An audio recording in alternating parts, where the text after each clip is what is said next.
Hello, I'm Dr. Pierre Simon, and it's great being back with you as we continue in our series, Parenting with Purpose. I hope you've been enjoying this. Just another plug on my book, Unmasking Addiction, Transformative Journey, I call it. The book emphasizes personal transformation and growth, inspiring readers and stories. It's a book to help you to learn more about addictions, not only substances, behavioral addictions as well. And so I've taken it from beginning to current with updated research that's been done. And it's informative, but it's also educational in that it educates both the addict and the family and the friends and those who are interested. And it brings about a change from within. When you read something like this, you're grasping more of whatever the problem is that you're wanting to learn about. And the more you grasp, the greater the understanding. The greater the understanding, the greater the insights. And insight is wisdom, brings you more wisdom. And so these strategies bring about a renewed addiction-free life, and that's what we want in helping those dealing with that issue. So I hope you get the book and start reading it, pass it along. It'll be something that will give that wisdom that we all want more of. Well, the great outdoors, if you think about that, I told my grandchildren I was taking them on an exciting weekend adventure with no screens, no smartphones, in other words. They gasped, "Oh, wow, are we traveling to the 1990s? Time traveling to the 1990s? Yeah. Try that. See what the reaction is to everybody when you do that. You're going to get all kinds of reactions. Fostering healthy social and cognitive development in childhood and adolescence is our subject today. It's a balanced approach in continuing in what we've been talking about regarding screen media and cognitive development in our children and young people. This developmental shift in middle childhood and adolescence as we get into that area today. From foundational growth and complex challenges is a broad area that we're talking about. I don't think we can grasp it fully because it's still new to us. You know, all of this screen media stuff, the internet and all that, years ago I didn't have that. And now the kids are growing up with it from day one. We had time to develop properly. Their development is strongly influenced by screen media. So we need to learn more about it as parents. Transition from early childhood to identity exploration, spending that time to understand that transition and what's going on there. Increased sensitivity to social norms and peer perception is bringing about some changes that perhaps wasn't there before. It's not only the screen media, it's what's behind the screen media, the news, the access to all that information so quickly. What's it doing to the kids? Heightened vulnerability to shame and embarrassment is another topic that occurs with screen media. It's heightening that vulnerability in our children. We didn't have that when I was growing up because, you went to school and you played and you had fun, or you didn't have fun. That's about it. But now they go home and they're reading about it, and they're reading what they did or didn't do, and who likes them and who doesn't like them, and this and that. And it's making them more vulnerable. It's bringing about more vulnerability to that guilt, shame, embarrassment. expanded need for cultural learning and risk assessment is important. And we're going to talk about all these things. I think as we deal with this with our children, we're learning also. Especially if you're a little older, but if you're younger and you have children, you've probably grown up in this to some degree yourself. It was play, it was fun when we were young, and as we develop, as we get a little older, we're now interacting more with others. And so we go into middle school and high school, junior high, high school. We're now more concerned about that interaction that occurs, whereas before we were just having fun playing with blocks and whatever else. Social learning during elementary and adolescent years is very important. Children model behavior through conformist and prestige bias. Now that's something we need to talk about for a moment. That conformity to prestige or groupthink. Conformist bias refers to the tendency to adopt beliefs, attitudes that are most common with a social group. Now, a social group can be at school, it can be at church, it can be anywhere, and it can be a gang. Well, that's not so good, is it? Regardless of the intense and intrinsic merit of that social group, children are getting influenced by that. And this bias is particularly activated in ambiguous or unfamiliar contexts. So when it's unfamiliar, they more easily succumb to that influence. So a definition might be a disproportionate tendency to adopt the behavior of the majority. I don't think that's a good idea, and for the most part, sometimes it is a good idea.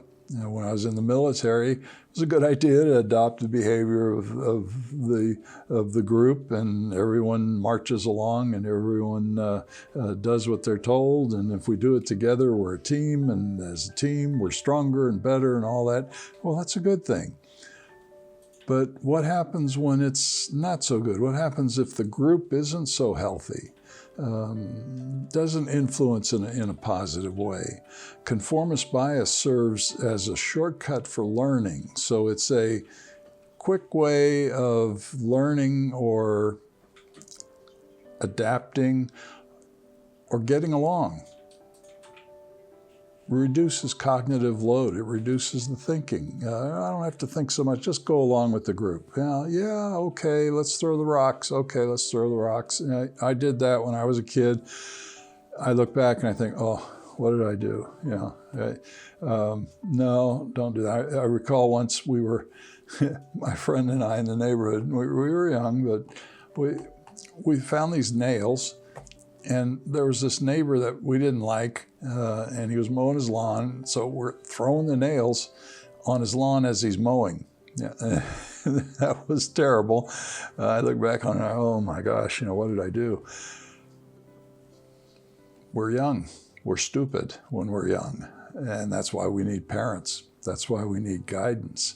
That's why we need mom and dad to help set those boundaries for us.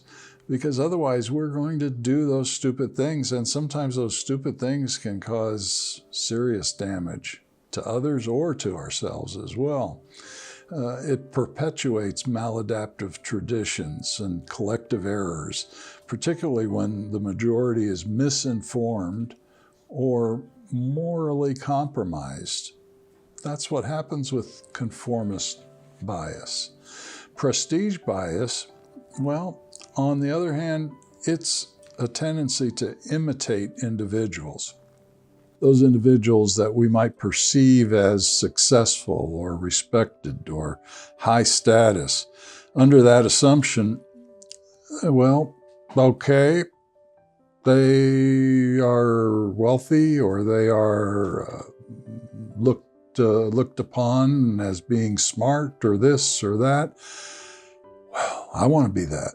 I want to be like that. And so we lift them up on a pedestal in our minds, and we gravitate towards imitating them.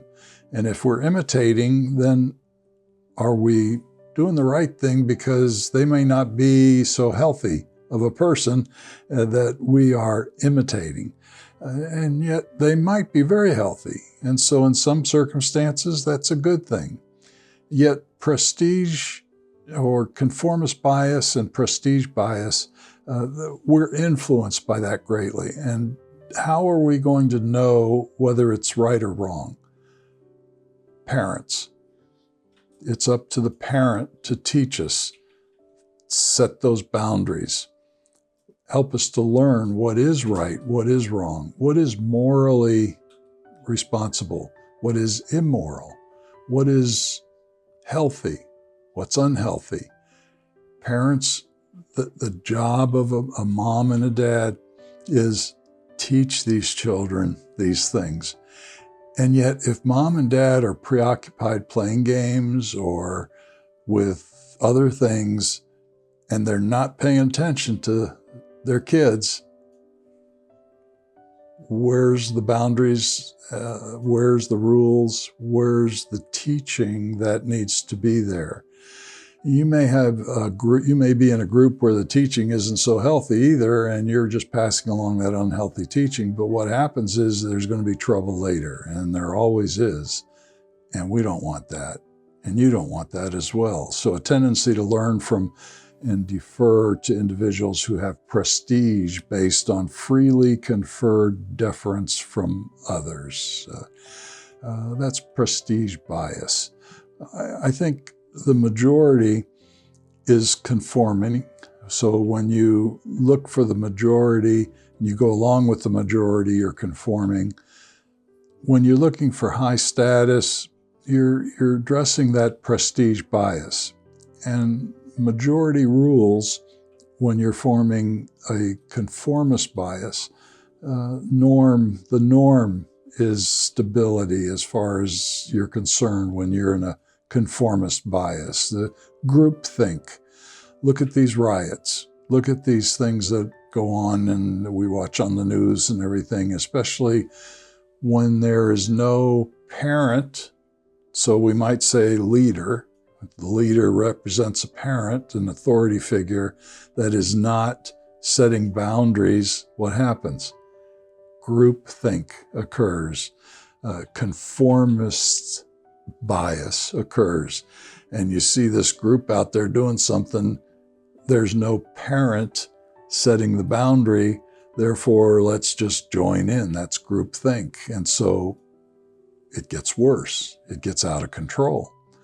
But if there's a parent, a leader setting the boundaries, then we see those things and we say, I don't think I want to do that. And so that doesn't grow out of control, doesn't mushroom. And we saw that happening, unfortunately, in recent years. Don't follow the crowd in doing wrong, the Bible tells us. That's conformist bias, following the crowd and doing wrong. Prestige bias, well, it's that high status individual that we look to elevate us. So we want to get elevated to their level. It's a status and authority recognition. It's access to accurate and successful models. It's, look, life is good for them. Is it really? Or are we just watching it on TV, watching it on screen media? They're only showing the good stuff. They're not showing what's happening behind the scenes. They're not showing the life of drugs or the life of crime or whatever that might be happening behind the scenes with that particular individual. Over-imitation, false idols occur when we fall into that prestige bias. And so children are influenced by these things. What does the Bible say? Imitate me as I imitate Christ, the Apostle Paul said in the Bible. I look to Christ as the model to follow. You may have someone else to look to as a model to follow. You may have your mom or your dad, aunt or uncle, grandma, grandpa. or someone on TV or whatever.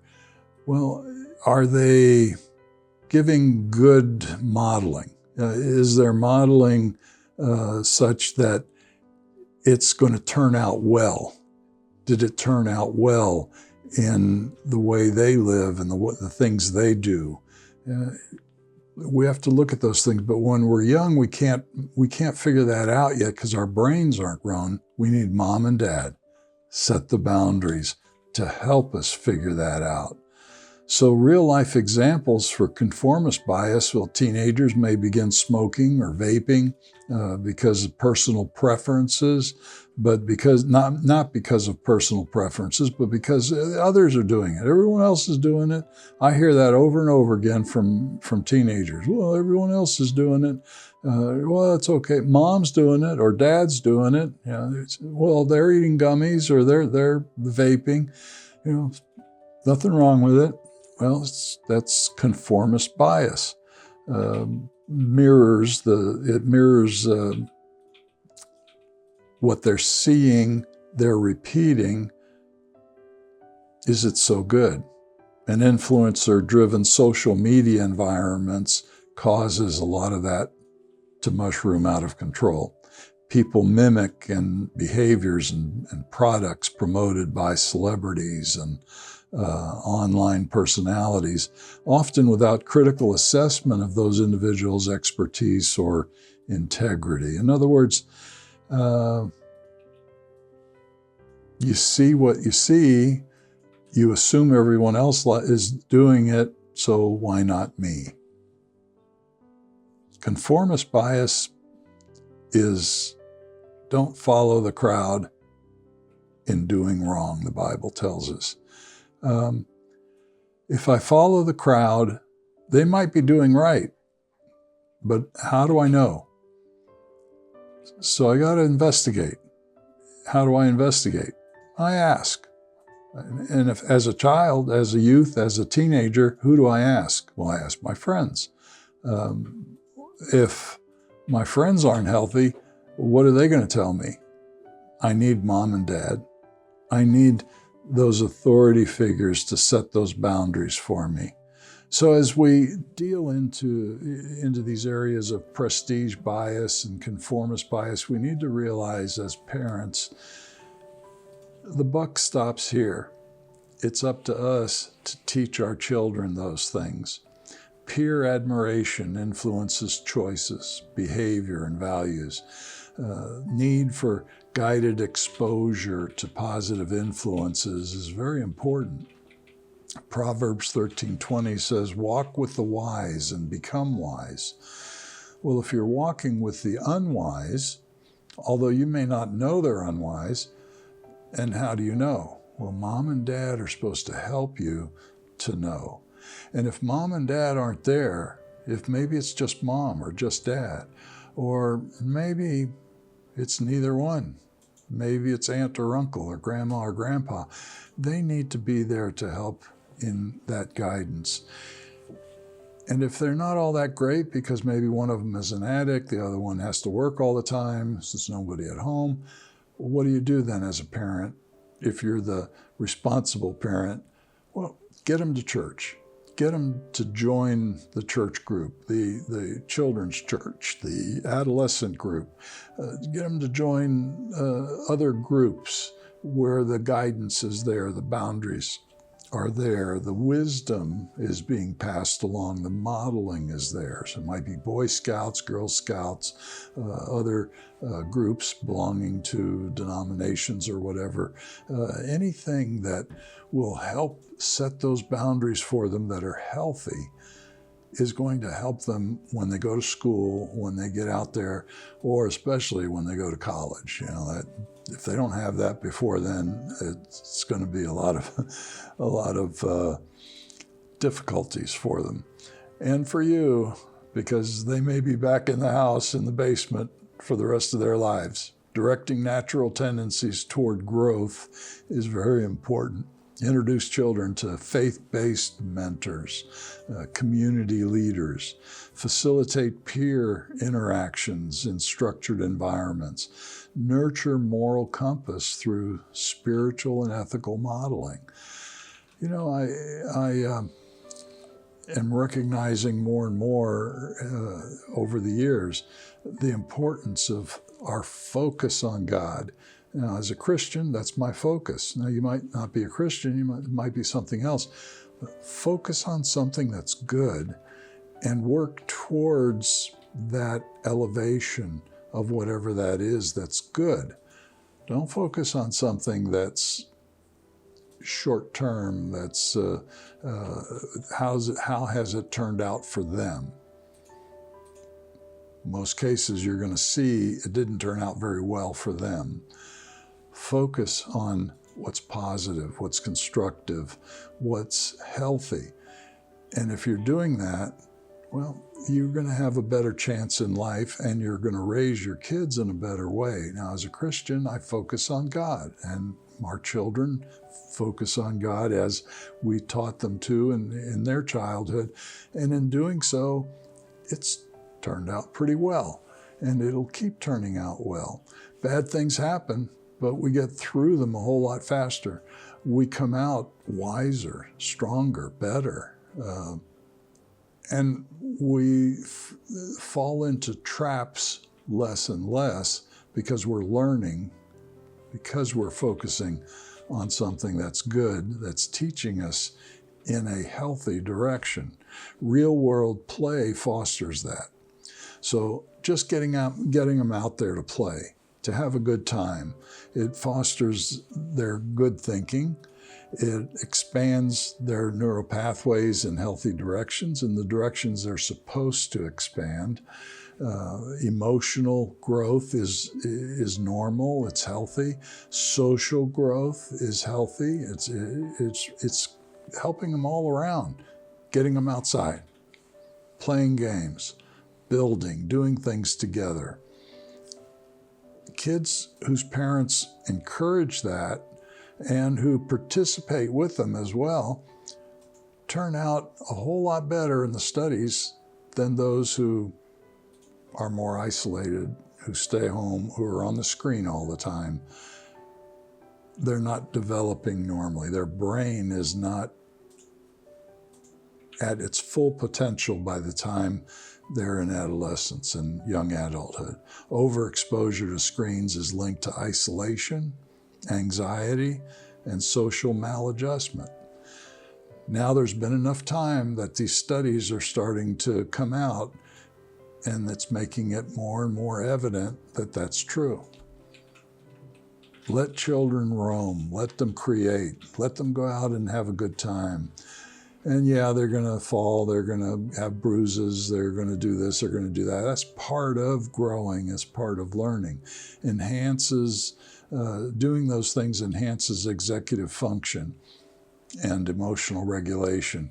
Our executive function is in the frontal lobe, and that doesn't even fully develop, doesn't even fully connect until you're in your mid-20s. So even through high school, junior high, high school, it's still building, it's still learning, it's still connecting, making the final connections around the mid-20s. Well, if you're continuing to stay active in healthy ways, you're continuing to enhance the executive function, which is decision making. You're going to make better decisions for the rest of your life if you're allowed to roam and to create and to try this and try that, instead of isolating in the room, playing a game or watching TV or just staying away from others. When we roam and create, we're sparking creativity, negotiation, and leadership. When we're roaming and creating, when we're having a good time with others, we're learning how to communicate with others. We're learning how to make deals with others. We're learning how to partner with others. If we're doing it, if we're just on the screen, if we're just letting our kids on the screen, how are they going to learn that? It's not going to be easy. They're going to have a delayed reaction to that, which means 20 years when they're in their 20s and 30s. Could take an additional 10 years to learn those things, maybe longer for some. Unstructured environments teach problem solving. If I'm in an unstructured environment, I got to figure it out. What do I do here? If it's a new environment, what do I do here? Just moving up to the Atlanta area back in 2013, when Linda and I moved up here to be closer to most of our grandchildren, it was like this unstructured for me, all this new area, new places to drive, new things to see. It was wearing me out. Just for that first year, I was tired. Just these new experiences daily, you're thinking more. Whereas where I grew up in Daytona Beach, Florida, it's routine. You don't have to think as much. You just go for the drive, go where you're going and all that. You're not thinking as much. But when you're in a new place, you're having to think a lot. What happens to kids if they're just focused on the screen through their teenage years, and now they become adults, and now they're having to deal with all this new stuff, interacting, working, keeping a job, getting along with others. It's too much. I need escape. I need to feel better. So they turn to drugs. They turn to addictive things, addictive behaviors, and so on, or they do other things, escape to feel better. But instead of being constructive and growing, they're being destructive, and it's not turning out well for them. Foster age-appropriate independence. Give them wings with boundaries.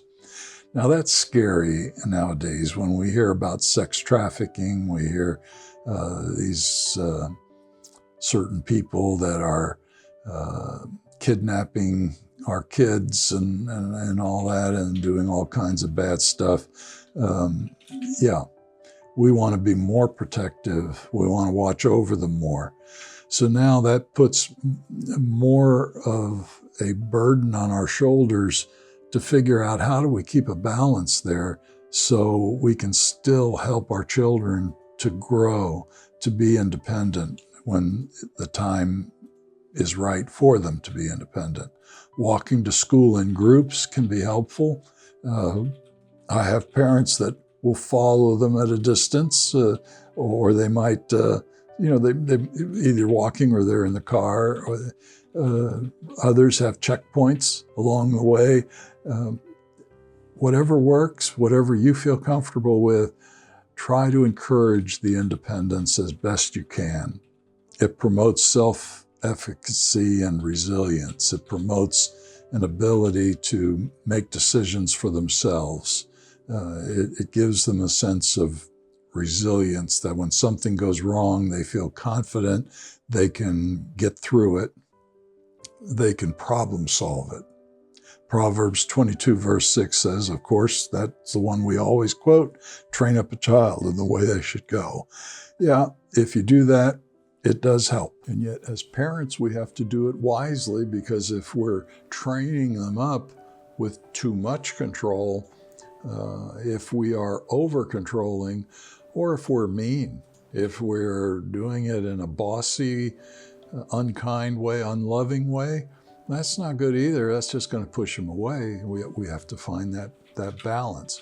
And many times in marriage, you have one person in the marriage who's very capable of that, and the other one may not be. Well, okay, then that one who's very capable of it should do more of that, and the other one should kind of step aside on when those things are going on and deal with the things they're good at. It's finding a balance. It's finding teamwork. And not usually you don't get both parents that are perfect at one thing. One's going to be good at a certain thing, and another one's going to be good at another. All right, great. If you're a guy and you want to be the boss, it's not going to work. Be a teammate. Lift your wife up. Encourage your wife.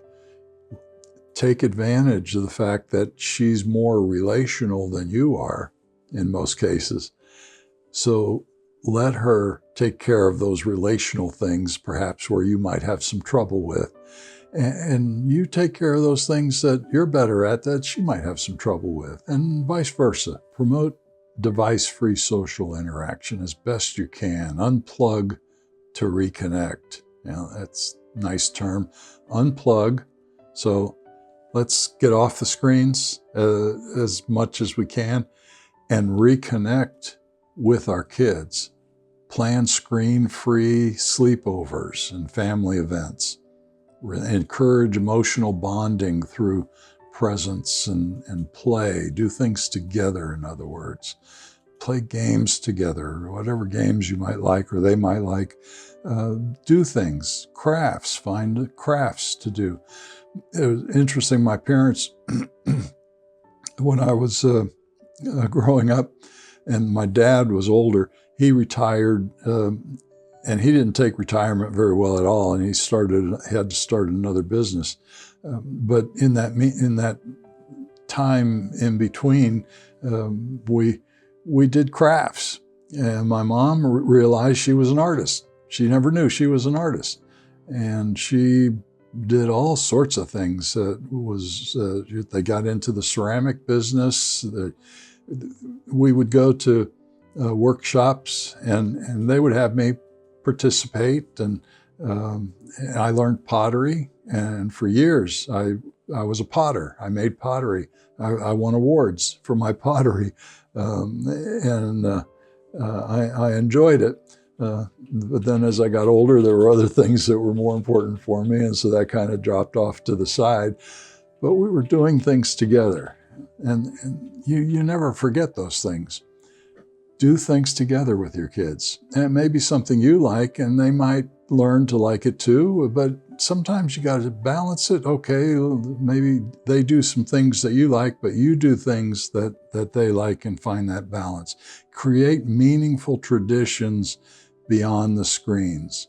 Now, traditions, well, I'm not going to say every family, many families have traditions.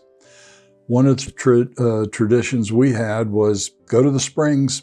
Every month, I think it was about every month, we'd have a weekend where we went to the springs.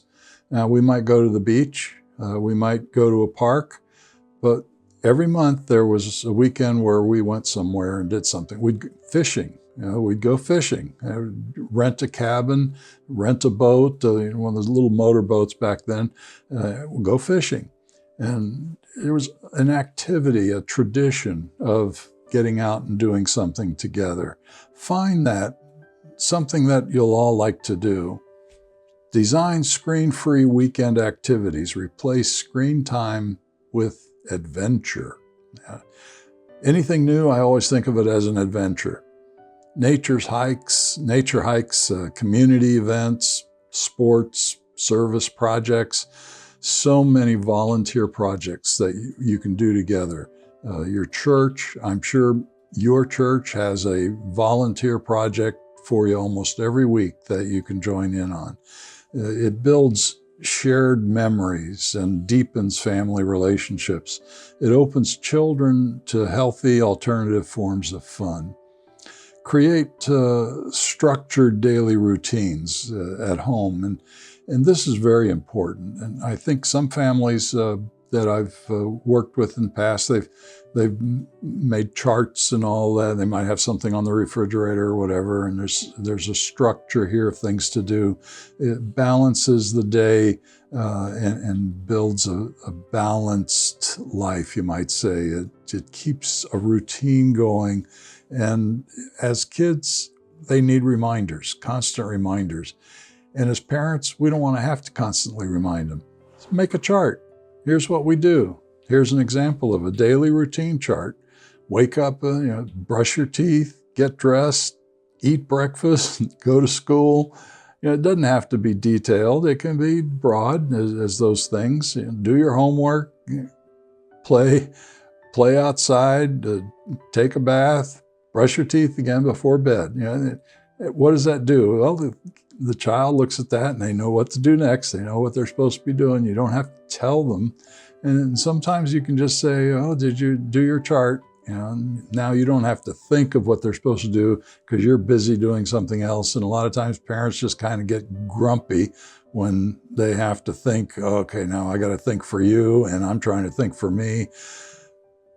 Make a chart or do something that will make it a little bit easier and fun as well. So prioritize sleep, in-person interaction, physical activity, designate screen use times and spaces, use visual schedules like the charts to help with that consistency. Well, what about when there's a problem? And there's going to be problems. If they're focused on their screens, problems are going to occur.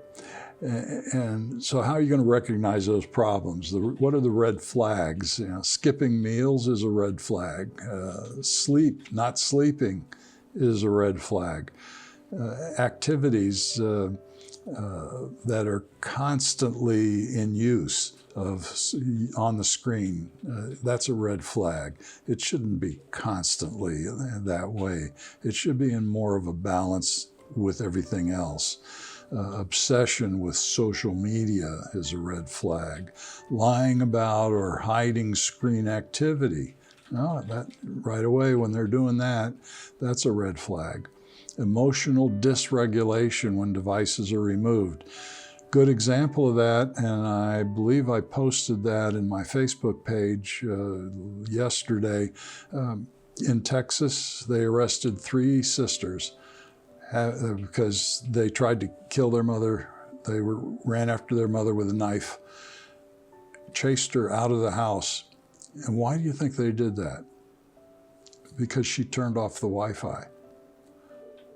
They weren't doing their work, their homework. They were not being good teenagers. She threatened them with the Wi-Fi, and they kept doing it, so she turned off the Wi-Fi. Whoa. Look what happened. That's addiction. What happens when you pour a bottle of alcohol to the alcoholic? If you pour that bottle of alcohol down the sink, you found a bottle and you pour it down the sink, they're going to come after you. They're going to get really upset. No different with kids that are addicted to the screen. It changes the brain. It says it's a threat. What are you doing? I'm going to die. I need to protect. And some of them protect, they overprotect, and they become crazy, you might say. Those 3 sisters are in jail, or well, they were in jail. I don't know if they still are right now. Certainly, it was something that just recently happened. Set digital boundaries wisely. Delay, educate, and discuss.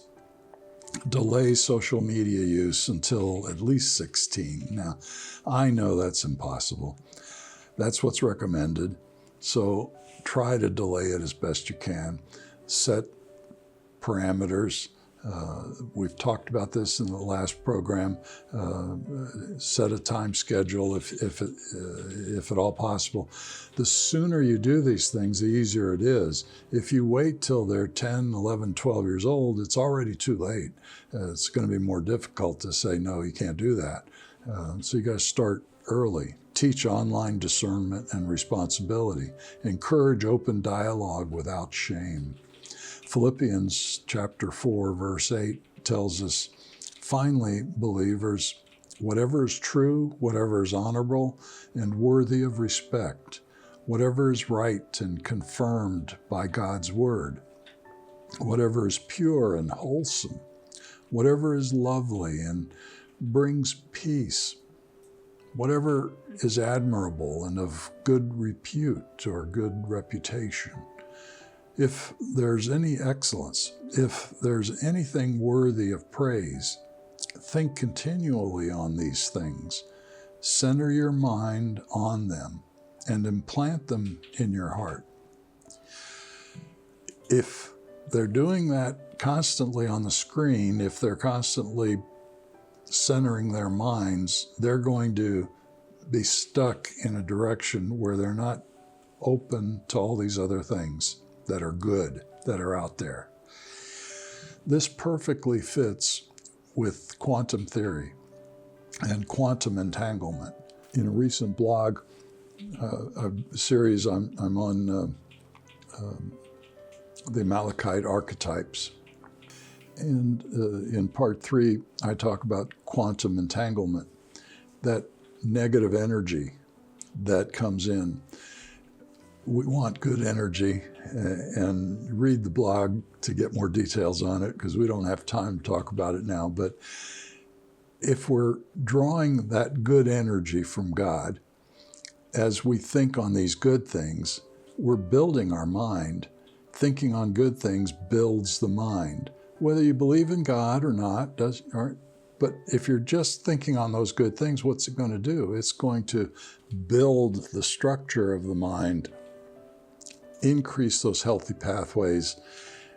You're going to think better and do better. But if you're thinking on those negative things and those things that are adverse, they kind of start disconnecting the good parts, the good thinking, the good problem solving, the areas of the brain that need that connection are now being energized in other areas that don't need that connection. And if you're constantly watching TV that's not good stuff, or on the internet doing other things, are you making the good connections, the good thinking, or not? Very important. Take that time with your child to discuss these things at the level that they're at. Discuss, talk, converse with them. You have to do that with your husband or wife, don't you? Well, do that with your kids as well. Equip for a flourishing life, wisdom, growth, and in every season, not just today, but in every day. Every season bears fruit, some kind of fruit. Biblical and psychological guidance in parenting. Real world experience equals strength of character. Parental intentionality prepares children for adulthood. That's what we've been talking about today.